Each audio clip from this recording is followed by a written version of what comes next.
Chapter 19. Red Nails. The disgustingly multicolored roses stole the show at the garden party. Lacan looked at them vacantly. The musical performance had virtually lulled him to sleep. He was holding someone's cap with a ball of fuzz attached to it in his hand, and he didn't even know where he had gotten it. Oh well, Lacan thought, and placed the cap next to him on the table. The official beside him greedily snatched it up and arranged it on his own head. He seemed to be looking reproachfully at Lacan, but the strategist didn't really know why. He decided to take out his monocle, polish it with a handkerchief, and then put it back on the other eye. The roses were positioned in the very center of the banquet, as if to show off the poor taste of whoever had arranged them.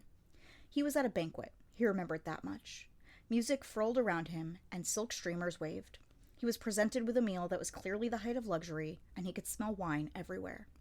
It so happened that Lacan had never been very good at remembering things that didn't interest him. He recalled what had happened, but not the attendant emotions. He felt completely divorced from those. Before he knew it, the proceedings were over, and two consorts, one dressed in black and the other in blue, were receiving roses from the emperor matching the colors they wore. Lacan heard whispers around him indicating how beautiful the women were, but he wouldn't know. Whether people's faces were beautiful or ugly was something else he'd never had a connection to. God, this was boring. Wasn't he here? Why go to all the trouble of provoking him if he wasn't even going to come? He was left with no choice but to find someone else to tease. He could at least let off a little steam. He looked around. There were plenty of people still here. He hated crowds. Most people's faces just looked like ghost stones to him. He could differentiate between men and women, for men's faces looked like black stones, and women's like white ones, but they all had nondescript, expressionless caricatures of faces on them. Some of the people he knew particularly well in the military had graduated to looking like shogi tiles, but that was all.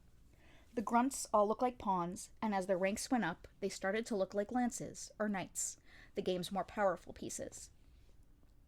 The job of a military commander was simple, to arrange the pieces where each was most suited. A place for everything, and everything in its place. That was what won most battles. It wasn't difficult. That was all Lacan had to do, and his job was finished. He might be a talentless hack himself, but if he could distribute his pieces correctly, those around him would take care of his work. That was how Lacan felt about the matter, anyway. Even that man, whom everyone said was as beautiful as a celestial nymph, Lacan had to take their word for it. He couldn't tell. All he knew was that he had to find a gold general with a promoted silver in tow. And finding people was something he was used to. Ugh, but his eyes hurt worse than usual today. The red stuck in them. Everyone had red pigment on the tips of their fingers. This so-called red polish was supposed to be all the rage among the palace women these days.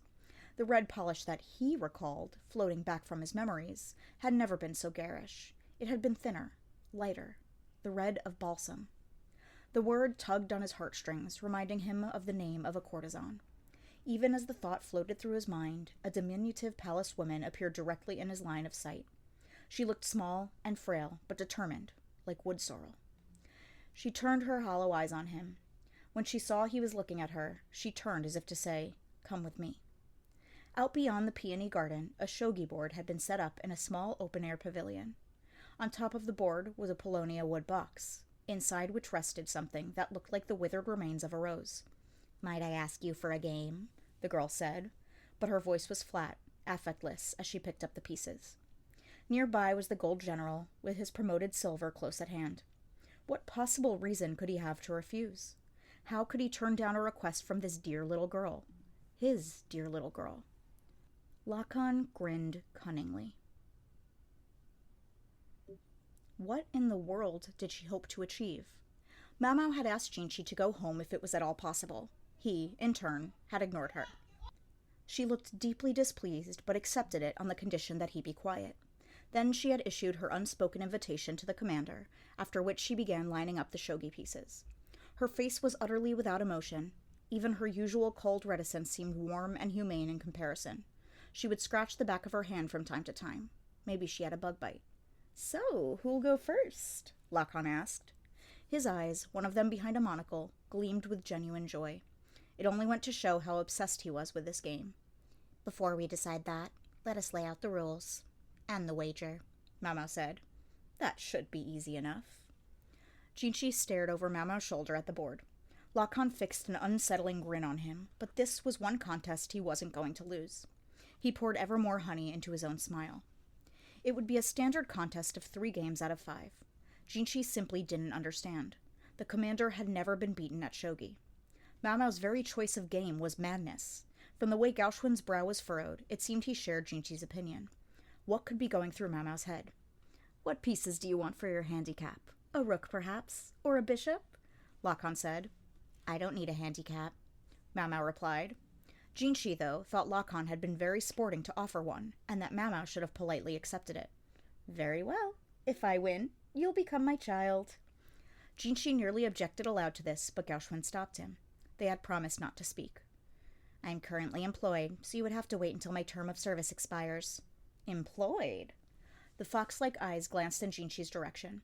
He never let his smile slip, though he had to resist a twitching in his cheeks. "Are you really?" "Yes, and the paperwork says so." And so it did. At least, that was what the paper Mao Mao had seen said. But suppose it had been the old madam, her guardian after a fashion, who had actually signed it. The man who was effectively Mao Mao's adoptive father had pinched the brush right out of Mao Mao's hand. "Well, I hope that's all in order. But more importantly," Lacan studied her, "what will you ask for?" "Yes, the wager I request." Mao Mao closed her eyes. "Perhaps I could ask you to purchase 1 courtesan from the Verdigris house." Lacan stroked his chin. "I must say, of everything I thought you might ask for, I didn't expect that." Mao Mao remained completely impassive. "The madam is looking to clear out those who are getting on in years. I won't stipulate who you must buy out." "So it's come to that." Lacan looked absolutely exasperated somehow. And then he grinned. "But if that's what you request, then that's what I must accept. Is that all you ask for?" Mao Mao regarded Lacan coldly. "Perhaps I could also stipulate 2 additional rules." "Name them." "All right." Mao Mao produced a bottle of wine she'd asked Gao Xuan to prepare. She poured equal amounts into 5 separate cups. The smell suggested it was distinctly potent stuff. Then Mao Mao produced some medicine packets from her sleeve and sprinkled 1 into 3 of the cups. They each contained similar-looking powder. She gave each cup a gentle tilt, dissolving the powder, then quickly shuffled the 5 cups around until it was impossible to say which were which. "After each game, the winner will pick 1 of these cups, and the loser must drink from it. The loser doesn't have to drain the entire cup. A mouthful will do." Jinchi was getting a very, very bad feeling about this. He moved from directly behind Mao Mao over to one side. He had the impression that her face had taken on a slight flush. Previously so emotionless, her lips now flirted with a smile. He knew what caused Mao Mao to make that face. He wanted to know what the powder was, but didn't dare ask. He was angry at himself for not being able to ask. Lacan voiced the question instead. "What was that powder you put in them?" "A drug. Medicinal, in small quantities." But, Mao Mao added, all 3 cups together would be tremendously poisonous. She managed to say this with a smile on her face, strange girl that she was. "The other rule I request," she said, "is that if a person abandons a game for any reason, it will be considered a loss. Those are my 2 rules."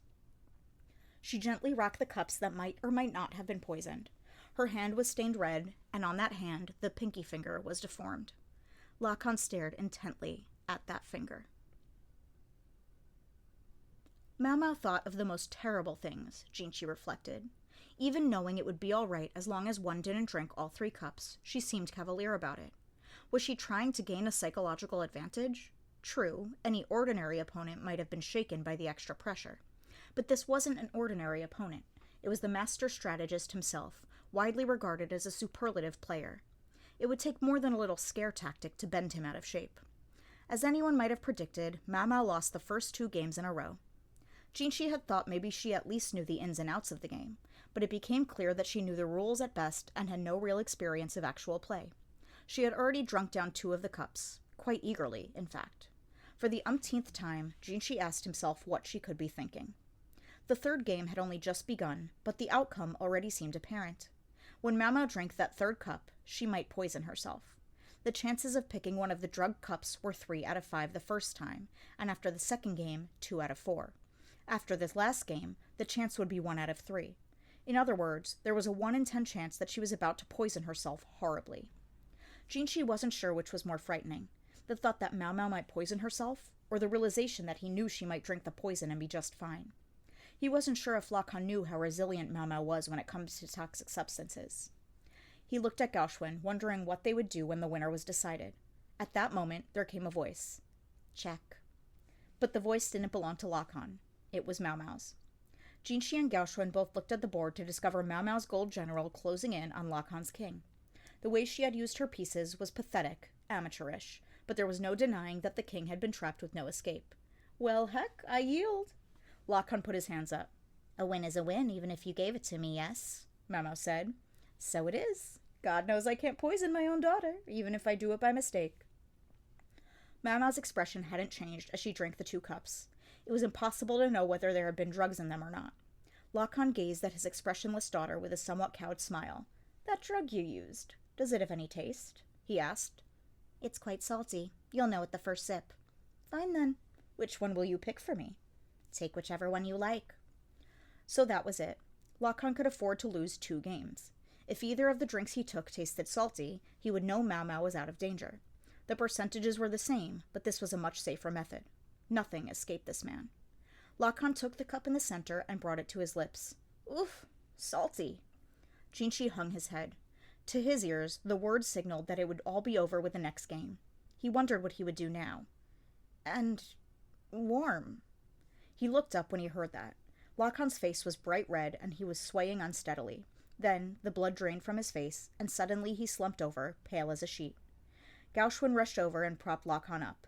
What the hell is wrong with you? Jinshi demanded. You said 1 dose of that drug was safe. No matter how much she hated Lakan, he couldn't believe that she would actually poison him. I did, and it is, Mau Mau replied, appearing thoroughly vexed. She picked up a carafe of water nearby and brought it over to Gaoxuan and Lakan.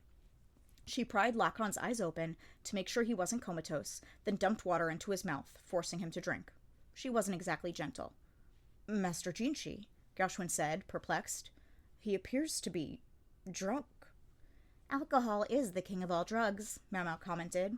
She had, she said, simply added a bit of salt and sugar to help the body absorb it. She was attending to Lakan, albeit with a minimum of enthusiasm. Despite her distaste for him, she was evidently going to do justice to her vocation as an apothecary. And this man is not a drinker, she said. With that, Jinshi finally understood what she had been plotting all along. He realized that he had only ever seen Lakan drink juice, never alcohol. All right, Mau Mau said, scratching the back of her head and looking at Jinshi. Let's drag him off to the brothel so he can pick a flower. She sounded practically disinterested. Jinshi could only offer a stunned, right.